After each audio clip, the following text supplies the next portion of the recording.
The construction industry can be a tough business to crack. From cash flow problems, struggling to find skilled labour, and not making enough money for your efforts leaves many business owners feeling frustrated and burnt out. But when you get the business strategy right, it's an industry that can be highly satisfying and financially rewarding. I'm here to give you the resources to be able to create a construction business that gives you more time, more freedom, and more money. This is the Develop Your Construction Business podcast, and I'm your host, Greg Wilkes.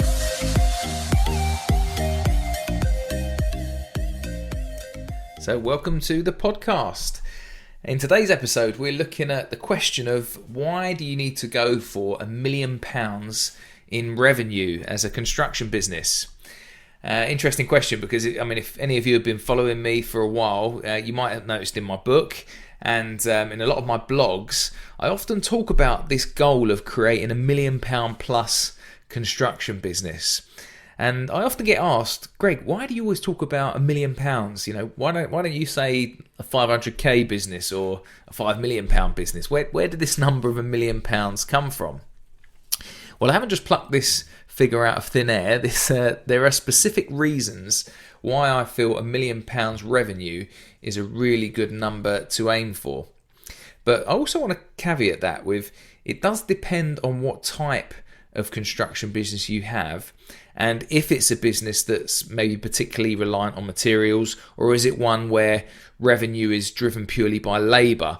Because if it's a business that's just purely labour only, then yeah, it's true that the figure could well be less than £1 million. But for the purpose of today's podcast, I'm just going to focus on a typical construction company that supplies both labour and materials.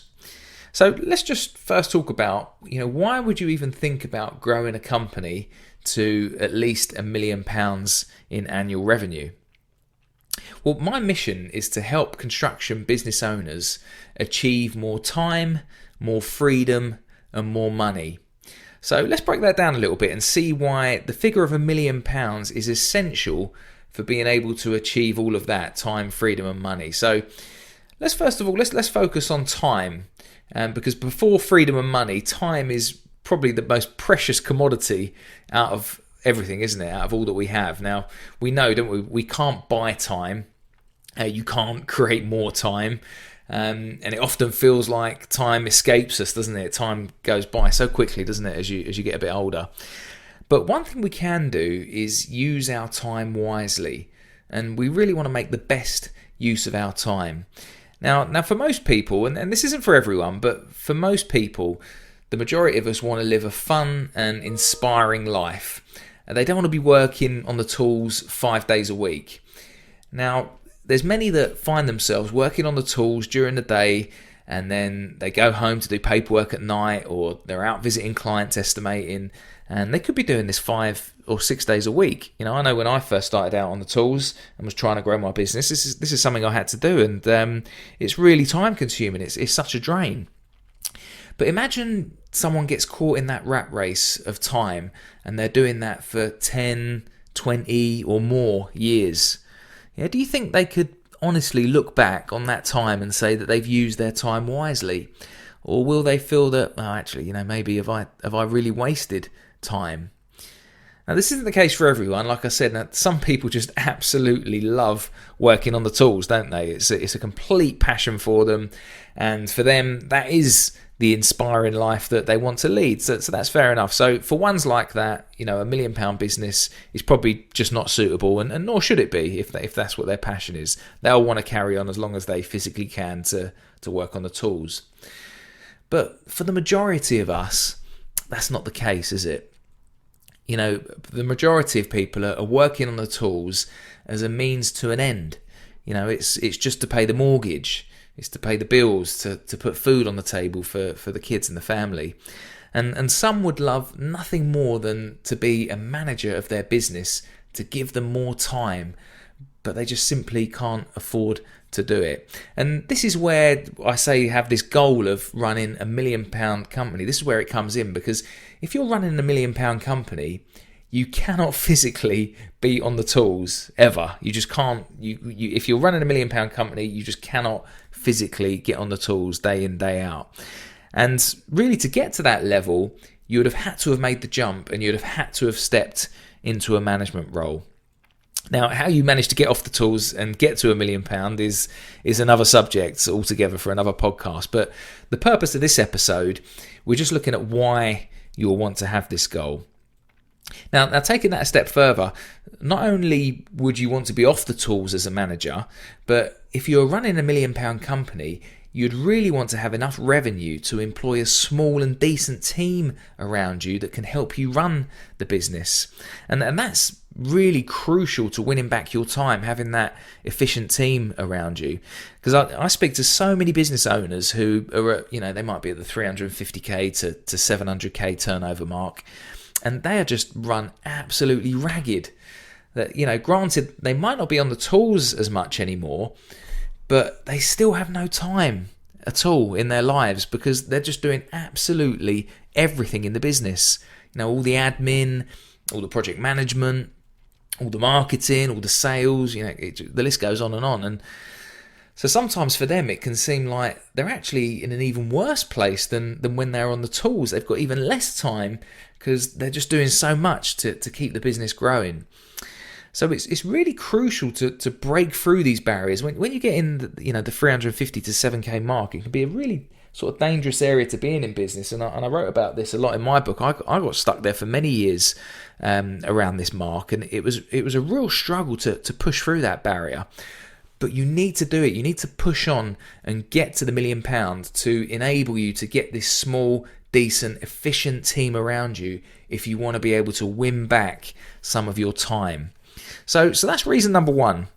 If you want more time, you need to get a £1 million company to be able to afford a decent and small, efficient team working with you. Now, we said that it wasn't just time, was it? We said that we want time, freedom, and money. So let's look at the second point, freedom. Now, freedom, it's actually directly linked to our last point about time, because you can't have true freedom in business if you don't have any time. But what is freedom? If you were to describe freedom, what does freedom mean to you? So for me personally, if I think about freedom for me is being able to decide if I want to take a couple of weeks off and I want to go on vacation. I want to know that I've got someone looking after things for me in the business. There's nothing worse than, and I've done this before, sitting on the beach and you're glued to your emails because you haven't got anyone there that can look after things for you. So, is it really a holiday? Have you really got freedom if you're doing that? You haven't, have you? So freedom's about being able to take time off and know that the business is in someone's capable hands. Freedom is about not stressing about cash flow, and freedom is about having enough cash in the business to be able to pay the VAT bill or to be able to pay your suppliers on time. And freedom's about being able to do a job that you love and are passionate about, rather than having to spend your entire day firefighting or resolving problems in the business. That's real freedom. And again, the only way to achieve real freedom in business is directly linked to point one, isn't it? You need a small and efficient team around you so that they can take care of things. When you decide to go on vacation, they look after things when you go away. They've got your back. They know not to disturb you. When there are problems in the business, you've got a senior manager or maybe a site foreman or a project manager in place that takes on those problems before they come to you. So that gives you freedom to focus on the more important things. You're not firefighting all the time. But you can't get to this freedom if you have a small company. So you need £1 million revenue. You need a decent sized business to be able to achieve freedom and to have this team around you. Now the third point was, we said time, freedom, and money, didn't we? So money's the third point. Now, of course, we're all in this game because we need money, don't we? We need to pay the bills, we need to pay the mortgage, we want to feed our family. We all need money. But money goes beyond that. Like, just linking it again, I've said it a few times, we want time, freedom, and money. And if we've got time and freedom, we really need enough money to be able to go enjoy that time and freedom. We don't want to be on the breadline, do we? As that causes real stress.